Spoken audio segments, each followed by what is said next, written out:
Alright guys, this is Miguel. Coming back at you again, but this time I'm actually working on my 1987 Nissan 200 SX V6. This is my white one. It's been, kind of been pushed off to the side a little bit. I know you guys seen this one in videos when I was working on my black one, which is underneath here. But right now it's kind of sleeping for now until I work on it. Obviously this white one does work. It does need a little bit of love, so I'm going to be giving that some love today. Basically what we're going to be working on is replacing these spark plug wires, possibly. I think they are okay, but I do have new ones, and also replacing the spark plugs itself, which are located, as you can kind of follow the wires. One of them is located down here, and the other one is here, and there's another one right in between there, so right here basically.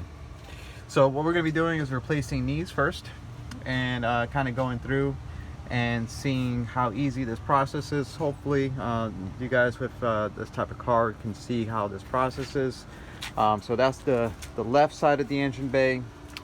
The right side of the engine bay might be a little bit more complex, but doesn't look like it's that difficult. It just needs to have the right tools.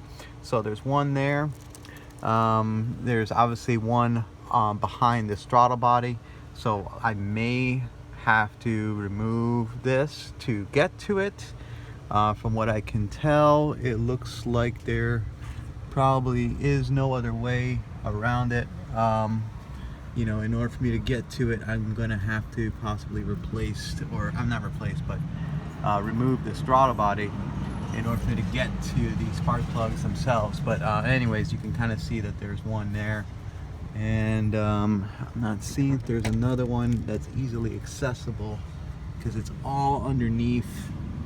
It's all underneath the car, underneath this, I should say, underneath this part. So a lot of tubes, as you can see. Lots of wire mess going on in here for me to try to get to this thing. So this will be interesting enough project for today. So we'll see how this goes. Stay tuned. Alright guys, so I finally got at least the first one out, which is probably gonna be your easiest one. That's spark plug number one. I did check the cables. The cable's actually in really good shape, so I'm actually just going to reuse them. This little guide here does help when you disengage it from here. As you can kind of see, I'm not sure if you can or not. It's kind of sunny out, very sunny. But this thing just kind of slides in and out. It does give you a little bit more clearance to get to your spark plug. So the first cylinder, which is typically right there, as you can kind of tell, that's going to be your first cylinder plug. It's going to be your easiest one to get to. So you want to make sure this thing is all the way in when you put it back on. And the second one, which is basically here, was the only one that, this is the one that kind of gives me a little bit of a hard time, because it's really in a really tight squeeze. So if you're using a spark plug tool, unfortunately mine does not have the suction cup or the magnet, but you gotta kind of squeeze your hands in there, you can get to it. So I just want to show you the differences between what I had in there, which the guy who owned the car before me had at least the right spark plugs. You had the NGK Rs, which are regular copper for the most part, but it is better in performance than the standard OEMs. It's basically OEM replacement, but I went with the NGK Iridium IX spark plugs, and this is what they look like. So obviously Iridium just basically means that the pin itself is smaller. So I'm going to stick this guy in the in this hole here with my hands and kind of squeeze it in there. Luckily I got small hands. So I'm sure you'll be seeing me going through. I don't want to have you guys see all of that, but if I get to a spot where it looks like I need to show you guys how to do certain things, I'll jump on that next. Alright guys, so just finished this side here on the replacement of the spark plugs. The wires were actually in really good shape, so I didn't have to mess with those, so I'm just going to leave them where they are for now. Now we're going to deal with 2, 6, and 4. So luckily these were labeled 2, 4, and 6. So the only thing I got to do, and luckily this is really ingenious idea. They actually have hooks on them. So really easy to pull number 4 out.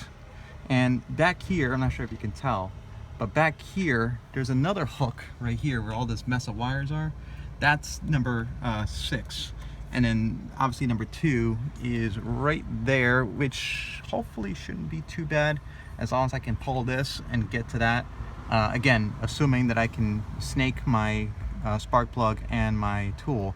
I may have to use a U-joint on my socket and extension, but so far I hope that I don't have to remove this. So we're gonna go on to the next step of yanking those and seeing how I can easily get into the spark plug into those sockets, into those areas. All right guys, so I pulled out number 4 first just because it was in my way. As you can kind of see how long number 4 is for spark plug 4, spark plug wire number 4. But take a look at the difference here. That's the spark plug number 4 on the right, and on the left is the new one. So I think this was where my problem was. The one on the right is completely toasted. So yep, so that's probably it. So I did end up actually getting the socket that has the rubber piece in it, so it does make it a little easier to yank out the spark plug, you know, with having something like this or a magnet end to it. So now all I got to do now is stick it to number 2. Basically number 2 is right here, as you can see. Luckily, like I said, the cables are already numbered, so I had to take all this out. Normally I have to take this out, but since I got the U-joint on this, on the socket, it does make it so I can actually get down there and try to remove this number 2 socket, sorry, spark plug. So I'm going to be doing that right now, trying to get this off. Alright guys, so it's